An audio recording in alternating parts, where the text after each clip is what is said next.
तो पहले अभिषेक मनु सिंघवी, उसके बाद डॉक्टर सुब्रमण्यम स्वामी और अब आनंद शर्मा। एक के बाद एक ऑगस्टा वेस्टलैंड घोटाले को लेकर संसद के अंदर घमासान मचा है। दोनों तरफ से अपनी बात रखी जा रही है और अब नजर रहेगी इस बात पर कि रक्षा मंत्री मनोहर पर्रिकर जब खड़े होते हैं तो वो सरकार की तरफ से क्या कहते हैं। ताल ठोके में आज बहस भी इसी पर है कि क्या ऑगस्टा घोटाले का सच बताएगी सरकार। हमारे साथ श्रीकांत शर्मा है, वो बीजेपी के नेशनल सेक्रेटरी है, यूपी के मथुरा से ताल्लुक रखते हैं और मीडिया में बीजेपी और सरकार का पक्ष रखते हैं अक्सर। हमारे साथ कांग्रेस से आलोक शर्मा है, जो कांग्रेस पार्टी के राष्ट्रीय प्रवक्ता है, छात्र राजनीति के समय से कांग्रेस से जुड़े रहे, एनएसयूआई और यूथ कांग्रेस के लिए लंबे समय तक काम भी करते रहे। और मेजर जनरल आर.के. अरोड़ा हमारे साथ हैं, जो कि इंडियन मिलिट्री रिव्यू के मुख्य संपादक हैं, रक्षा विशेषज्ञ हैं। स्वागत है आर.के. अरोड़ा साहब आपका भी। मैं कांग्रेस बीजेपी दोनों के नेताओं से कमेंट लूं उसके पहले आर.के. अरोड़ा साहब आपसे मैं एक कमेंट चाहता हूं। अगर आपने सुनी हो जो बातें आज संसद में हुई हैं, जिस तरीके से पहले अभिषेक मनु सिंघवी ने दलीलें दी, उसके बाद डॉक्टर सुब्रमण्यम स्वामी ने दलीलें दी, क्या आपको लगता है कि एक तरीके से कांग्रेस ने शिफ्ट किया है आज काफी हद तक मजबूती से पूरा का पूरा फोकस सरकार पर, कि अगर तथ्य हैं तो सरकार वो तथ्य रखे? फोकस तो है सरकार का, बट मैं ये कहना चाहता हूँ जितना समय, जितना पैसा, जितना एफर्ट, जितने बातचीत बहस जो हो रही है, अगर ये सारी एनर्जी इन्वेस्टिगेशन में अभी तक लगाई होती, जब से सीबीआई और ईडी ने फरवरी 2013 से इन केसेस की छानबीन करनी शुरू की है, तो अब तक शायद इसका कुछ नतीजा आ गया होता।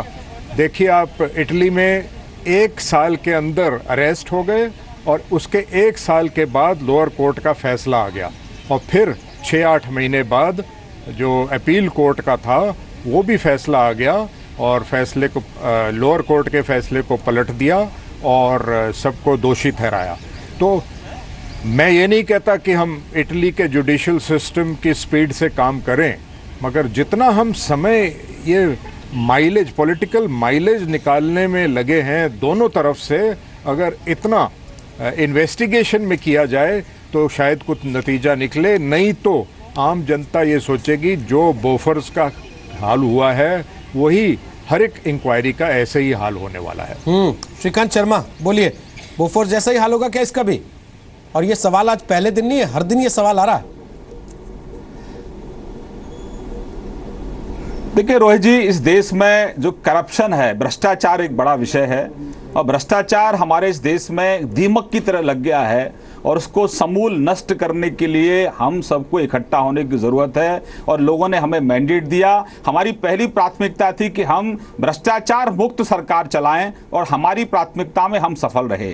नंबर 2, भाई ये एलिगेशंस की जो बात लगातार की जा रही है, भाई आरोप तो तय हो रहे हैं कि ऑगस्टा वेस्टलैंड जो डील है उसमें करप्शन हुआ है, उसमें दलाली जिन लोगों ने दी है उनको वहां पर सजा हुई है और जिन लोगों ने यहां दलाली ली है उस समय की जो सत्ताधारी पार्टी है उनसे लगातार सवाल पूछे जा रहे हैं, लेकिन बार बार उस विषय से डाइवर्ट करने की कोशिश की जा रही है। अब मैं रोहित जी आपसे पूछना चाहता हूं कि कांग्रेस के कार्यकाल में जो स्कैम हुए, जो घोटाले हुए, कोयले का घोटाला हुआ, 2G स्पेक्ट्रम का घोटाला हुआ, कॉमनवेल्थ का घोटाला हुआ, एयरसेस मैक्सिल का घोटाला हुआ और नेशनल हलार्ट केस का स्कैम हुआ और VIP चॉपर स्कैम हुआ।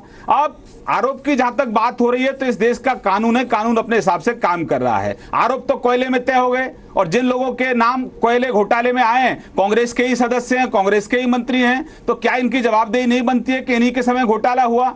एक बड़ा सवाल पूछा जा रहा है कांग्रेस अध्यक्षा से, कांग्रेस के नेताओं से कि इतने बड़े घोटाले हुए, इतनी मोटी रकम के घोटाले हुए, उसे मोटा माल किसने खाया?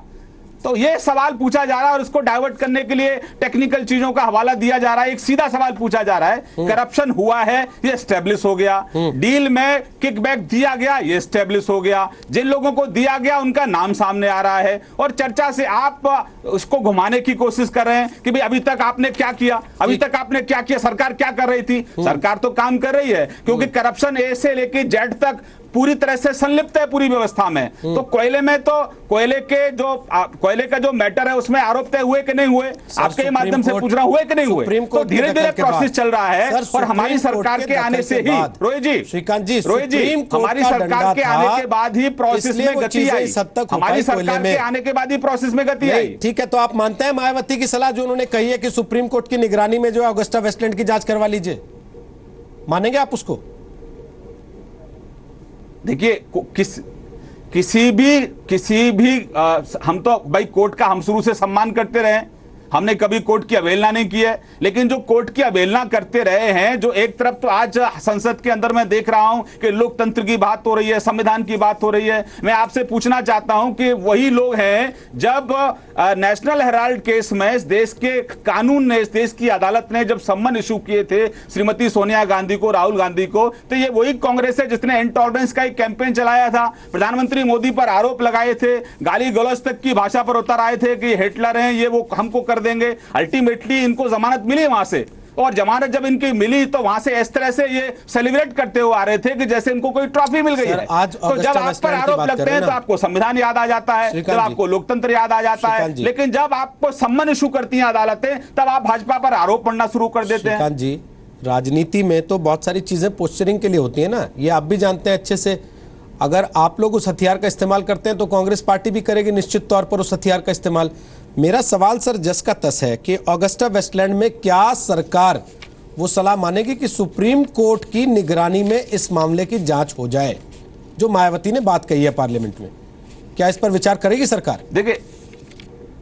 देखिए ये तो रोहित जी, ये तो सरकार तय करेगी कि सरकार को किसकी निगरानी में जांच होनी चाहिए, लेकिन सरकार ने अभी तक जो किया है मैं आपको स्पष्ट कर दूं। सरकार आने से सबसे पहले ईडी ने केस रजिस्टर्ड किया। नंबर 2, इसमें जो मुख्य बिचौलिया है उसके खिलाफ गैर जमानती वारंट जारी किए गए, उसके खिलाफ रेड कॉर्नर नोटिस जारी किया गया और उसको ब्रिटेन से लाया जाए इसके लिए प्रत्यर्पण के लिए गवर्नमेंट ऑफ ब्रिटेन को रिक्वेस्ट की गई। और इसमें जो मनी ट्रेल है, मनी ट्रेल के लिए 8 कंट्रियों के साथ हमारी एजेंसियां संपर्क में हैं। श्रीकांत जी, आगे क्या होगा, सरकार क्या तय करेगी? श्रीकांत जी देखिए, क्या होता है ना कि किसी भी प्रवक्ता को बीच में टोका जाता है, उनको बुरा लगता है और हर रोज इसीलिए गर्मा गर्मी हो जाती है यहाँ, लेकिन आप लोग मजबूर करते हैं कि मैं टोक दूं बीच में।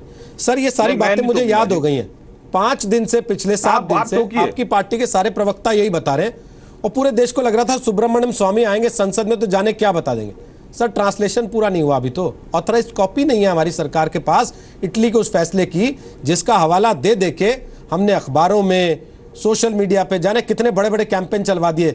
सोनिया गांधी चोर है, राहुल गांधी चोर है, दुकान की खरीद तक चले गए सर हम।